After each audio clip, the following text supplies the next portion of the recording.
لێژنەی باڵای ئامادەکاری کۆنگرەی پێنجەمی کۆمەڵی دادگەری لە بە ئەنجامگەیاندنی کۆبوونەوەی گشتی مەڵبەندی سۆرانەوە دەستی بەکارەکانی کرد. وەک ئامادەکاریەک بۆ کۆنگرەی پێنجەمی کۆمەڵی دادگەری کوردستان و پابەندبوون بە پەیڕەوی ناوخۆ، لێژنەی باڵای ئامادەکاری کۆنگرە دەستی بەکارەکانی کرد و لە ئیدارەی سۆران کۆبوونەوەی گشتی بۆ مەڵبەندی سۆران بەڕێوەبرد. ئێمە وەکو کۆمەڵی دادگەری کوردستان وەکو پابەندیمان بە یاسا بەرکارەکان وەکو پابەندیمان بە بنەماکانی کاری حزبی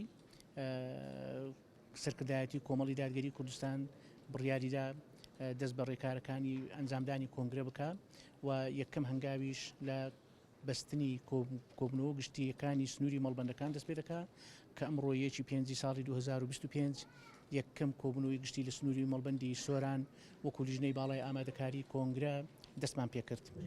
لە کۆبنەوەی گشتیدا چەند ڕێکارێک دەگیرێتە بەر چەند کارێک ئەنجام دەدرێن کە ئەندامان نوێنەرانی خۆیان لە بۆ کۆنگرە هەڵدەبژێرن و ڕاپرسێک لە نێو ئەندامان ئەنجام دەدەین و ڕاوسەرنج و پێشنیاری ئەندامان وەردەگرین. زۆر سپاس بۆ پەروەردیگار کە ئەمڕۆ لە کەشەوایەکی ئارامدا کۆبنەوەی گشتی مەڵبەندی سۆران ئەنجام درا بەمبەستی هەڵبژاردننی ئەندامانی کۆنگرە. هیوادارم کە ئەم کۆنگری سەرکەوتوو بێت، کۆنگرێک بێت کە بتوانانی گۆڕانکاری ڕیشێ لە نێو حیزبدا دروست کات بەرەو پێشبرنی ئۆرگانەکان ببات و هیوادارم لە ئەندامانی سەرجەم ئۆرگانەکانی حیزب لە هەموو شوێنەکان بە گەرم و گوڕی بەشدارکەن لە کۆبنەوەکە گشتیەکان بۆی نوێنەری خۆیان نوێنەرێکی چالاک و زیندوو دەستنیشانکەن بۆ کۆنگرە کە بتوانێت لەم کۆنگرێدا گۆڕانکاری ڕیشەی بکرێت بەمەبەستی بەرەو پێچوونی کاری حیزبی.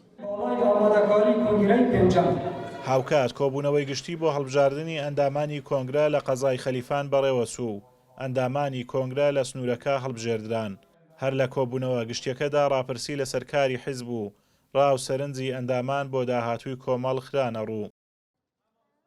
ئەندامانی کۆمەڵی دادگەری کوردستان دڵیان بە داهاتووی کۆمەڵی دادگەری خۆشە و ئومێدەوارن کۆنگرەی پێنجەمی کۆمەڵی دادگەری بەرەو پێشچوونی زیاتر بهێنێتە ئارابە و ئەوانیش پشتیوانی تەواوی حیزبەکەیانن. طبعاً ئێمە وەکو کۆمەڵی دادگەری زۆر یعنی قناعەتمان وایە کە کۆمەڵی ئیسلامی ئەتوانیتن ئەو بەها ڕەسەنەی ئیسلامی کە لە کوردستان هەیە وەکو کۆمەڵی ئیسلامی دەستی پێوە بگریت و بەرەو پێشی باتن.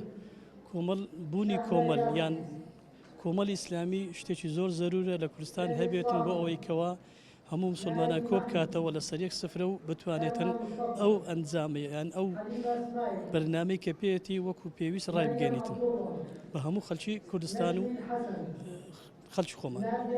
ئەوەی جێگا و ئومێدیش ببینی ئێمە لە کوردستاندا بەڕاستی کۆمەڵ بە جێگا و هیوا ئەبینن کە بتوانی بنەماکانی خێزانی و بنەماکانی ئیسلام بپارێزێتن و بتوانی تاکەکانی کۆمەڵگە بە پەرۆدێکی ئیسلامی پەرۆدە بکرێت. کۆبوونەوە گشتیەکان وەک هەنگاوی یەکەمە بەرەو کۆنگرەی حیزب و تیایدا ئەندامانی کۆنگرە هەڵدەبژێردرێن و دوای تەواوبوونی کۆبوونەوە گشتیەکانیش بڕیارە لە کات و ساتێکی دیاریکراودا کۆنگرەی پێنجەمی کۆمەڵی دادگەری کوردستان بەڕێوە بچێت. ئازادۆمەراوی کەناڵی ئاسمانی پەیام، سۆران.